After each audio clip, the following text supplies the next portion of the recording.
आज का डिस्कशन काफ़ी ज़्यादा इंपॉर्टेंट होने वाला है। 14 अप्रैल का करंट प्लस स्टैटिक पार्ट यहाँ पे डिस्कस किया जाएगा, तो प्लीज़ बने रहिएगा पूरे लेक्चर के साथ। तो आइए आज का डिस्कशन हम लोग स्टार्ट करते हैं। This is Surabhi, welcome to Study Hacks. सबसे पहले हम एक डे से शुरुआत करेंगे। यहाँ पे आप थंबनेल भी देख रहे होंगे कि लिखा है कि अपने भाग्य की बजाय अपनी मजबूती पर विश्वास करो। डॉक्टर भीमराव अंबेडकर जी के द्वारा ये बोला गया है कि फ्यूचर की चिंता करने की बजाय आज के टाइम पे आप फोकस करें कि आज प्रेजेंट के टाइम पे आप कितना हार्ड वर्क कर रहे हैं, उसके ऊपर आप लोगों का फोकस होना चाहिए, ना कि फ्यूचर की चिंता करें। तो फ्यूचर की चिंता करेंगे तो प्रेजेंट भी जो है आपका वो भी स्पॉइल हो जाएगा। तो ये डॉक्टर भीमराव अंबेडकर जी के द्वारा ये सारी जो कोट्स हैं, कोटेशन जो है ये बोली गई हैं। तो आज जो है अंबेडकर जयंती हम लोग सेलिब्रेट कर रहे हैं, यानी कि डॉक्टर भीमराव अंबेडकर जी का जन्मदिन जो है यानी कि बर्थ एनिवर्सरी हम लोग सेलिब्रेट कर रहे हैं। ये डे जो है officially public holiday through out the India यहाँ पे डिक्लेयर की गई थी 2015 में, यानी कि डॉक्टर भीमराव अंबेडकर जी के जन्म दिवस पर। 2022 में हम 131st बर्थ एनिवर्सरी सेलिब्रेट कर रहे हैं। डॉक्टर भीमराव अंबेडकर जी काफ़ी ज़्यादा इम्पोर्टेंट पर्सनालिटी रहे हैं। अगर हिस्ट्री के पॉइंट ऑफ व्यू से देखें तो इनको father of the Indian constitution बोला जाता है और चीफ आर्किटेक्ट माना जाता है। और ये हमारी कंट्री के एक आज़ाद भारत के first law and justice minister उभर के आए आफ्टर इंडिपेंडेंस। भीमराव अंबेडकर जी को हमारी कंट्री का हाईएस्ट सिविलियन अवार्ड से भी नवाजा जा चुका है। पोर्थुमेशली दिया गया 1919 में, यानी कि भारत रत्न इनको दिया गया 1990 में। तो ये आप लोगों ने याद रखना है। उसके अलावा अगर मैं भारत रत्न की बात करूँ, ये तो हाईएस्ट सिविलियन अवार्ड है। उसके बाद यहाँ पे 3 पद्म अवार्ड देखने को मिलते हैं, पद्म विभूषण, पद्म भूषण और पद्मश्री। तो भारत रत्न जो है ये हाईएस्ट रहता है, तो इनको दिया गया है ये डॉक्टर भीमराव अंबेडकर जी को कब 1919 में पोर्थुमेशली यानी कि मरणों उपरांत दिया गया। अब हम थोड़ी डिटेल में जानकारी प्राप्त करेंगे, स्पेशली डॉक्टर भीमराव अंबेडकर जी के बारे में हम कुछ डिटेल में जानेंगे, यानी कि आपका हिस्ट्री का पार्ट यहाँ पे जो है वो कवर होता चलेगा। बात करते हैं डॉक्टर भीमराव अंबेडकर जी का जन्म 14 अप्रैल 1891 में हुआ। कहाँ पे? मध्य प्रदेश में हुआ, एक हिंदू महार कास्ट में। इनके द्वारा बहुत ज़्यादा डिस्क्रिमिनेशन फेस किया गया, स्पेशल भेदभाव जो फेस किया गया एवरी कॉर्नर जो था सोसाइटी का माहर कास्ट को लेके। अनटचेबिलिटी का जो कॉन्सेप्ट था, जो अपर क्लास के जो लोग थे, मिडिल क्लास या फिर पुअर सोसाइटी जैसे रहता है, ठीक है, तो उनके साथ बहुत ज़्यादा जो था भेदभाव किया जाता था। कास्ट के बेस पे, सेक्शन के बेस पे, रिच है या पुअर है इस बेस पे किया जाता था। तो डॉक्टर भीमराव अंबेडकर जी के द्वारा यहाँ पे जो है चीज़ें यानी कि उभर के आई, काफ़ी ज़्यादा चीज़ें इनके द्वारा, काफ़ी ज़्यादा नॉलेज क्रिएट की गई। और हमारी कंट्री का जो संविधान है, कॉन्स्टिट्यूशन ऑफ इंडिया को बनाने में इनके द्वारा डिफरेंट डिफरेंट कंट्रीज से, डिफरेंट डिफरेंट कंट्री के जो कॉन्स्टिट्यूशन है वहाँ से हेल्प ली गई और काफ़ी ज़्यादा यहाँ पे हेल्पफुल हुआ और फ्रेम किया गया इनके द्वारा एक कॉन्स्टिट्यूशन हमारे इंडिया का। और ये चेयरमैन रहे ड्राफ्टिंग कमेटी के। ड्राफ्टिंग कमेटी का मतलब, ड्राफ्ट का मतलब क्या रहता है, अगर हमने कोई बुक बनानी है पहले तो उसका ड्राफ्ट ही रेडी करेंगे, तो उसके लिए एक कमेटी सेटअप की गई थी कॉन्स्टिट्यूशनल असेंबली के द्वारा, जिसका नाम था ड्राफ्टिंग कमेटी। तो इस कमेटी के हेड जो थे doctor B are Ambedkar ji को बनाया गया और इनके द्वारा काफ़ी ज़्यादा इंपॉर्टेंट रोल प्ले किया गया फ्रेम करने के लिए हमारे संविधान को। इम्पॉर्टेंट बात यह है कि आर्टिकल 32 इसमें आता है, हमारे कॉन्स्टिट्यूशन में फंडामेंटल राइट्स हैं जो पार्ट 3 में रखे गए हैं और 12 से लेके 35 तक इसको फ्रेम किया गया है। उसी में आपको आर्टिकल देखने को मिलता है आर्टिकल 32, जिसको heart and soul of the constitution बोला गया डॉक्टर भीमराव अंबेडकर जी के द्वारा। और ये काफ़ी ज़्यादा स्ट्रॉन्ग सेंट्रल गवर्नमेंट निकल के जब आई थी हमारी आफ्टर इंडिपेंडेंस, तो इनके द्वारा काफ़ी ज़्यादा सपोर्ट किया गया एक स्ट्रॉन्ग सेंट्रल गवर्नमेंट बनाने में। उसके अलावा बात करें 1923 में इनके द्वारा सेटअप किया गया बख्शीकृत हितकारिणी सभा, आउटकास्ट ऑफ वेलफेयर सोसाइटी। ये इसलिए सभा यहाँ पे सेटअप की गई ताकि एजुकेशन जो है बच्चों को प्रोवाइड करवाई जाए, स्पेशली जो डाउन ट्रोडन थे, ठीक है, अमंगस डाउन ट्रोडन यानी कि बहुत ही पिछड़े इलाके से जो निकल के आते थे, उनको एजुकेशन प्रोवाइड करवाई जाए। टेम्पल एंट्री मूवमेंट जो था इनके द्वारा लॉन्च किया गया, क्योंकि जैसे रहता है ना कि जो लो कास्ट के लोग थे उनको टेम्पल में एंट्री करना बिल्कुल मनाही थी। ऐसा क्यों था मेरे को ये समझ नहीं आता। अगर भगवान ने सारी चीज़ें बनाई हैं, भगवान ने हर एक इंसान को क्रिएट किया है, तो उनके ही मंदिर में जाने से क्यों रोका जाता था। तो टेम्पल जो एंट्री मूवमेंट था ये चलाया गया, ये लॉन्च किया गया डॉक्टर भीमराव अंबेडकर जी के द्वारा 1930 में किया गया काला राम टेम्पल नासिक में, ठीक है। तो ये अनदर लैंडमार्क निकल के आया, स्ट्रगल यहाँ पे देखने को मिला ह्यूमन राइट्स को लेके, सोशल जस्टिस को लेके। तो ये आप लोगों ने याद रखना है कि टेम्पल एंट्री मूवमेंट जो था 1930 में डॉक्टर भीमराव अंबेडकर जी के द्वारा चलाया गया कालाराम टेम्पल जो था नासिक में। अनदर अगर बात करें कि राउंड टेबल कॉन्फ्रेंस काफ़ी ज़्यादा इंपॉर्टेंट थी। राउंड टेबल कॉन्फ्रेंस जो रही 1930 से 1932 तक रही।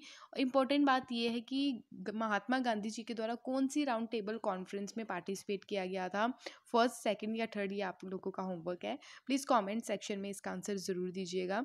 तो डॉक्टर भीमराव अंबेडकर जी के द्वारा तीनों की तीनों राउंड कॉन्फ्रेंस में यहाँ पे पार्टिसिपेट किया गया, जो लंदन में थी, यानी कि हमारी कंट्री को रिप्रेजेंट कर रहे थे वहाँ पे। 1932 में गांधी जी के द्वारा क्या किया गया, प्रोटेस्ट किया गया कॉमनल अवार्ड को लेके कि सेपरेट इलेक्टोरल होना चाहिए, ठीक है। तो यहाँ पे जो येरवाड़ा सेंट्रल जेल जो थी पूना में, येरवाड़ा सेंट्रल जेल में थे गांधी जी, ठीक है। 1936 में डॉक्टर भीमराव अंबेडकर जी के द्वारा एक इंडिपेंडेंट लेबर पार्टी जो थी वो फाउंड की गई। उसके बाद अक्टूबर 14 में 1956 में क्या किया गया, इनके द्वारा अपना रिलीजन चेंज कर लिया गया, ये बुद्धिज़्म में कन्वर्ट हो गए। तो इम्पॉर्टेंट है ये, ठीक है, अक्टूबर 14 1956 में। उसके बाद देखिए 14 अप्रैल 1919 से लेके 14 अप्रैल 1991 तक यहाँ पे सेंट्रल गवर्नमेंट के द्वारा ईयर ऑफ सोशल जस्टिस ये डिक्लेयर किया गया memory of the Baba Saheb Ambedkar ji की मेमोरी में। डॉक्टर अंबेडकर फाउंडेशन इस्टेब्लिश किया गया गवर्नमेंट ऑफ इंडिया के द्वारा under the ministry of social justice and empowerment 24 मार्च 1992, और इसको रजिस्टर किया गया सोसाइटी रजिस्ट्रेशन एक्ट 1860 के अंडर। एक और बात है आप लोगों के सामने, यहाँ पे कुछ इनके द्वारा वर्क्स किए गए डॉक्टर भीमराव अंबेडकर जी के द्वारा, जैसे कि मूक नायक वीकली न्यूज़पेपर था 1920 में इनके द्वारा लाया गया। जनता वीकली 1930 में, annihilation of caste 1936, untouchables 1948, Buddha और कार्ल मार्क्स 1956 में। तो ये इम्पॉर्टेंट वर्क्स हैं जो डॉक्टर भीमराव अंबेडकर जी के द्वारा किए गए। नेक्स्ट हम लोग बात करते हैं जो काफ़ी ज़्यादा इम्पोर्टेंट आर्टिकल है। अभी हम लोग देख सकते हैं कि कई ऐसे बैंक्स हैं जैसे एसबीआई हो गया, ठीक है। तो एसबीआई बैंक के द्वारा कैशलेस जो स्पेशली जो कार्डलेस कैश है हम लोग विड्रॉ कर सकते हैं।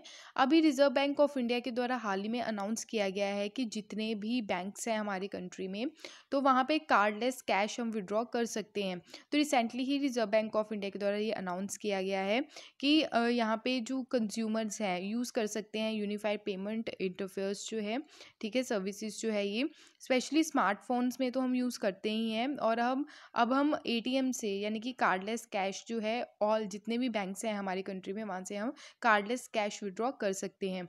यहाँ पे क्या रहेगा कि जो आज के टाइम में फ्रॉड्स होते हैं कार्ड स्कीमिंग को लेके, कार्ड क्लोनिंग को लेके, करंटली ओनली एग्जिस्टिंग कस्टमर जो है यहाँ पे जो विड्रॉ करते हैं cash without card specific banks ATM network, यानी कि आज के टाइम में ओनली कुछ ही बैंक्स हैं जिनके द्वारा अलाउ किया गया है कि कैश वो विड्रॉ कर सकते हैं विदाउट कार्ड्स। अब जो है ऑल ओवर कंट्री में जितने भी बैंक्स हैं ऐसा सिचुएशन देखने को मिल सकती है। आरबीआई के द्वारा ये अलाउ किया गया है interoperability cardless withdraw with enable user जो है cash from any all ATMs. Clear. तो मूव जो है यहाँ पे इनवाइट किया गया मोर प्लेयर्स को into payment ecosystem in India. Innovative यहाँ पे यानी कि यहाँ पे क्या रहेगा, इन्वेस्टर्स भी हमारी कंट्री में देखने को मिलेंगे, इसके चलते एम्प्लॉयमेंट भी जनरेट होगी। उसके अलावा यहाँ पे बात करें कि आखिर card skimming and card cloning होता गया है। जैसे आप यहाँ पे क्या कर रहे हैं, एटीएम से पैसा निकलवा रहे हैं तो पीछे से जो है डाटा जो है कोई चोरी कर रहा है, या फिर यहाँ पे एक जैसे हम पिन कोड जो है वो एंटर करते हैं उसके नीचे भी कई सारी ऐसी चीज़ें रहती हैं इंस्टॉल कर रखी होती है, जिन्होंने चोरी करनी होती है वो कोई ना कोई जुगाड़ लगा ही लेते हैं। तो credit card cloning and skimming जो है ये लीगल एक्ट यानी कि मेकिंग अनऑथराइज्ड जो कॉपीज देखने को मिलती हैं क्रेडिट और डेबिट कार्ड्स की। क्लियर। तो वो सारी चीज़ें भी जैसे नकली क्रेडिट कार्ड या डेबिट कार्ड बना लिए, ये सारी चीज़ें, तो ये इनकी जो है ये जो सिचुएशन है ये कंट्रोल होती दिखेगी। जो क्रिमिनल्स है जो यूज़ करते हैं payment effectively stealing card holders जो मनी रहती है पुटिंग कार्ड होल्डर डेप्ट। ओके। डिवाइस जो है जो पिकअप करती है डाटा, जैसे डाटा जो रहता है इन्फॉर्मेशन रहती है, वो अगर किसी चोर के हाथ लग जाए या कुछ भी है, वो डाटा जो है वो हम लोग क्या कर सकते हैं, प्रोटेक्ट कर सकते हैं। उसके अलावा यहाँ पे जो रिकॉर्ड्स रहते हैं बैंकिंग में, वो भी जो है प्रोटेक्ट होते आपको नज़र आएंगे। क्लियर?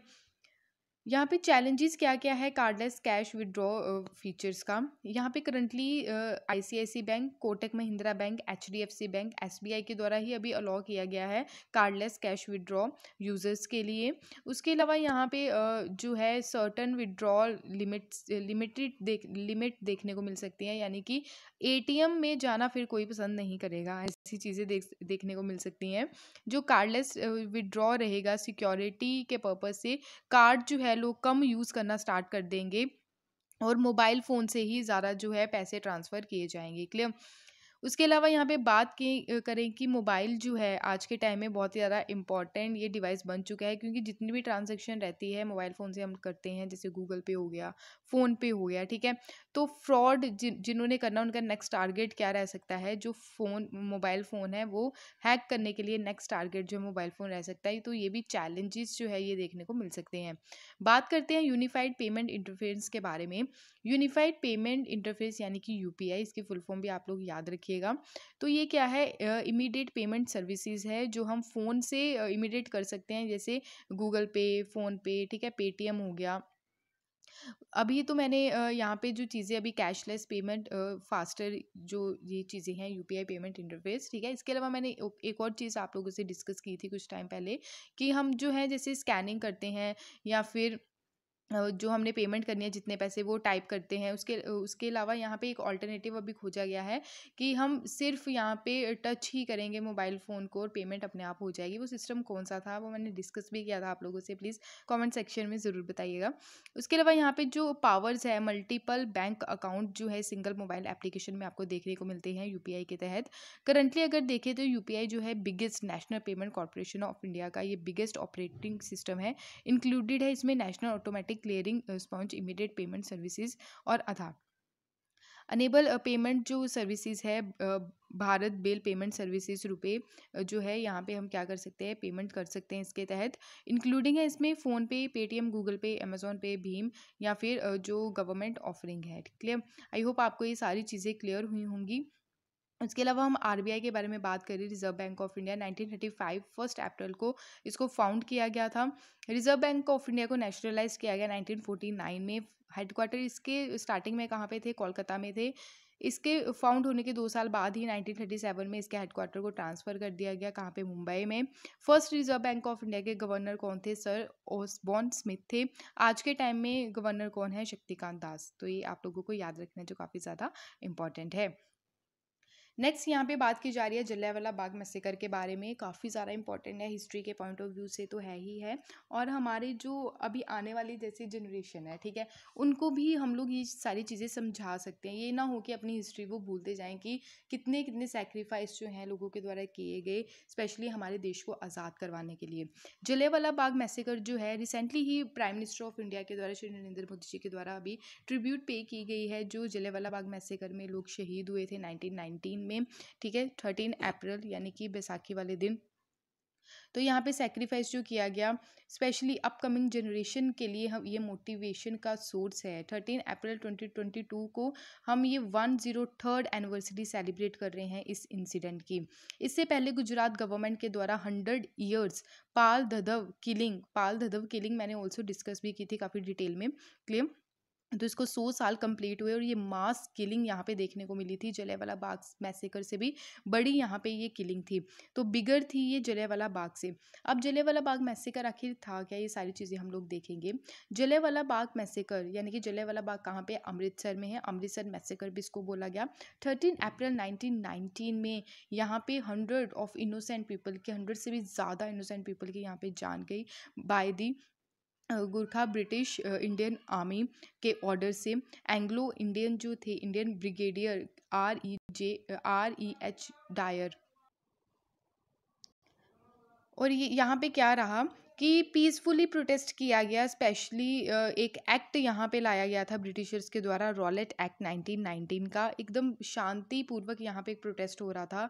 महात्मा गांधी जी के द्वारा ऑल्सो बोला गया था कि नॉन वायलेंट सिविल डिसोबीडेंस, यानी कि बिना हिंसा के यहाँ पे जो है चीज़ें होनी चाहिए। तो यहाँ पे जो लॉ था स्टार्ट जो किया गया था 6 अप्रैल 1919 में।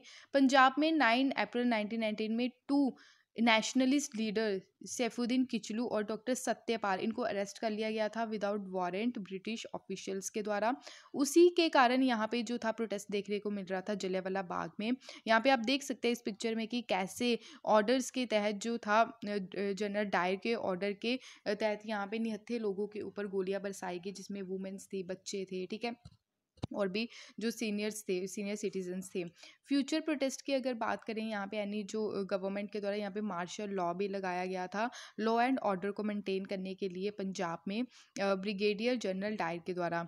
13 अप्रैल बैसाखी वाला दिन था, तब बहुत सारे लोग वहाँ पे क्राउडेड, बहुत सारी भीड़ थी वहाँ पे, ठीक है। तो आसपास के विलेजेस से भी लोग वहाँ पे आए थे प्रोटेस्ट करने के लिए, काफ़ी ज़्यादा गैदरिंग थी। ब्रिगेडियर जनरल डायर जो थे वहाँ पे पहुँचे अपने जो आर्मी पर्सनल्स को लेके, और वहाँ पे निहत्थे लोगों के ऊपर गोलियां बरसानी शुरू कर दी। और एक ही दरवाज़ा था, एग्जिट पॉइंट था, और जाने का भी एक ही रास्ता था, आने का भी एक ही रास्ता था, यानी कि एक ही एग्जिट पॉइंट और जाने का भी और आने का भी एक ही रास्ता था, उसको ब्लॉक कर दिया गया। और वहाँ पे जो प्रोटेस्ट कर रहे थे लोग, वहाँ पे बच्चे, बूढ़े, सारे महिलाएं वगैरह थी, उनको पता भी नहीं था कि हमारे ऊपर ऐसा हमला होने वाला है। तो निहत्थे लोगों के ऊपर गोलियां बरसानी यहाँ पे शुरू कर दी। 1000 से ज़्यादा unarmoured man, women and children को यहाँ पे मारा गया। तो काफ़ी ज़्यादा मतलब दयनीय कंडीशन थी ये। मतलब आप देख सकते हैं एक मूवी भी आई थी सरदार उधम, उधम करके मूवी आई थी, ठीक है, विकी कौशल के द्वारा वो मूवी में वहाँ पे एक्ट किया गया है। तो मूवी ज़रूर जाके देखिएगा, इतनी अच्छी है। उसमें बता रखा है कि कैसे किलिंग की गई थी, ऐसी मतलब ऐसे जैसे इमोशनल, इतना मतलब आप बोल सकते हैं उसको, मैं आपसे यानी कि आपको बता नहीं सकते, आप प्लीज़ उसको देखिएगा ज़रूर जाके, क्लियर। उसके अलावा मैं यहाँ पे बात करूँ कि जलियांवाला बाग जो था की पॉइंट रहा हमारी हिस्ट्री का। इंडिया स्ट्रगल फॉर इंडिपेंडेंस के लिए इम्पोर्टेंट मोनूमेंट यहाँ पे हमारी कंट्री में बनाया गया। जलियांवाला बाग ट्रेजिडी जो थी, ठीक है, स्पेशली महात्मा गांधी जी के द्वारा भी इसमें जो था इस हिंसा के लिए काफ़ी ज़्यादा शर्मिंदगी महसूस हुई। और उसके अलावा यहाँ पे बात करें, यहाँ पे नॉन वायलेंट प्रोटेस्ट सत्याग्रह कैंपेन जो था लार्ज स्केल पे किया गया था। नॉन कॉपरेशन मूवमेंट 1920-22 में हुआ। बंगाली पोइट जो थे रविंद्रनाथ टैगोर जी, इनके द्वारा नाइटहुड का जो अवार्ड था जो रिसीव किया गया था 1950 में, इनके द्वारा वो वापस कर दिया गया। गवर्नमेंट ऑफ इंडिया के द्वारा जो ऑर्डर दिए गए थे इस इंसिडेंट की इन्वेस्टिगेशन के लिए, कमीशन बैठाई गई थी, उसका नाम था हंटर कमीशन। 1920 में सेंचर डायर जो थे, यानी कि उनके द्वारा रिज़ाइन कर दिया गया अपनी मिलिट्री से। फिर सरदार उधम सिंह जी के द्वारा यहाँ पे बदला लिया गया, यानी कि जनरल डायर को मारा गया। तो ये सारी स्टोरी थी जो मैंने डिटेल में डिस्कस की है। तो ये स्टोरी नहीं थी, ये एक मतलब रियलिटी है जो हमारी हिस्ट्री में ऐसी हुई है। तो बहुत सारे ऐसे निहत्थे जो थे उनकी जान गई। तो आज भी जलियांवाला बाग में इनके जैसे गोलियों के निशान हो गए, कुआं जो था वहाँ पे कूदे, तो ये सारी चीज़ें जो हैं आज भी वहाँ पे इनके साइन आप देख सकते हैं, ठीक है। तो ये था इम्पॉर्टेंट, आप लोगों के लिए एक इम्पॉर्टेंट लेक्चर था विद हिस्ट्री के पॉइंट ऑफ व्यू से। अब एक क्वेश्चन है आपके सामने, इस क्वेश्चन का आंसर ज़रूर दीजिएगा। During Indian freedom struggle Rowlatt act जब लाया गया, जो पॉपुलरली इंडिगेनियस था, 2009 में यूपीएससी के द्वारा ये पूछा गया। फर्स्ट था, यानी कि Indian freedom struggle Rowlatt act जो था ये किस से रिलेटेड था, बेसिकली ये पूछा गया है। फर्स्ट स्टेटमेंट है it curtail the freedom of religion. Option B है यहाँ पे सप्रेस किया गया इंडियन ट्रेडिशनल एजुकेशन को। ऑप्शन सी है ऑथराइज किया गया गवर्नमेंट के द्वारा इम्प्रीजन किया जाएगा लोगों को विदाउट ट्रायल। ऑप्शन डी है ट्रेड यूनियन एक्टिविटीज़ के बारे में। तो इसका सही आंसर बताइएगा। तो इसका सही आंसर है ऑप्शन सी, यानी कि गवर्नमेंट के द्वारा ऑर्डर दिए गए थे कि लोगों को विदाउट ट्रायल ही यहाँ पे क्या अरेस्ट करना है, ठीक है। तो आई होप आपको ये सारी चीज़ें क्लियर हुई होंगी। नेक्स्ट है, यहाँ पे बात की गई है एंटरप्रेन्योर अवार्ड दिया गया है 2021 का, किसको? फाल्गुनी नायर को। Falguni Nair entrepreneur of the year इनको यहाँ पे अवार्ड दिया गया है 2021 का, और ये 23rd एडिशन रहा इस अवार्ड का। तो ये फाउंडर है एंड चीफ एग्जीक्यूटिव ऑफिसर है ब्यूटी सप्लाई जो कंपनी है नायका। तो नायका के ब्यूटी प्रोडक्ट्स आप देख सकते हैं काफ़ी ज़्यादा यहाँ पे पॉपुलर है इंडिया में। तो यहाँ पे रिप्रेजेंट करेंगी हमारी कंट्री को ये आने वाले टाइम में world entrepreneur of the year award, June 9 2022 में होने वाला है मोनाको में। लाइफ टाइम अचीवमेंट अवार्ड जो है AM Naik group chairman of Larsen and turbo को ये दिया गया। तो इंपॉर्टेंट था, ये आप लोगों ने याद रखना है। नेक्स्ट काफ़ी ज़्यादा इंपॉर्टेंट अवार्ड है लता दीनानाथ मंगेशकर अवार्ड। अभी prime minister of India Shri Narendra Modi ji को ये ऑनर किया जाएगा आने वाले टाइम में। अभी इनोग्रल जो किया गया है लता दीनानाथ मंगेशकर अवार्ड फर्स्ट इनको दिया जाएगा। तो इंस्टीट्यूट मेमोरी, ये जो वेटरन सिंगर है लता मंगेशकर जी की यादगिरी में यहाँ पे ये अवार्ड दिया जा रहा है। तो प्राइम मिनिस्टर ऑफ इंडिया जो है ये अवार्ड रिसीव करेंगे। अवार्ड सेरेमनी जो है 24 अप्रैल को रहेगी, और 80th डेथ एनिवर्सरी जो है यहाँ पे मास्टर दीनानाथ मंगेशकर जी की रहेगी, जो लेजेंड सिंगर लता मंगेशकर जी के फादर थे। आई होप आपको ये सारी चीज़ें क्लियर हुई होंगी। तो ये था आज का इंपॉर्टेंट सेशन। PDF आपको टेलीग्राम चैनल पे मिल जाएगी, इंस्टाग्राम पे भी आप फॉलो कर सकते हैं। अगर वीडियो पसंद आए तो प्लीज़ लाइक शेयर सब्सक्राइब ज़रूर कीजिएगा। Thank you for watching my video. जय हिंद।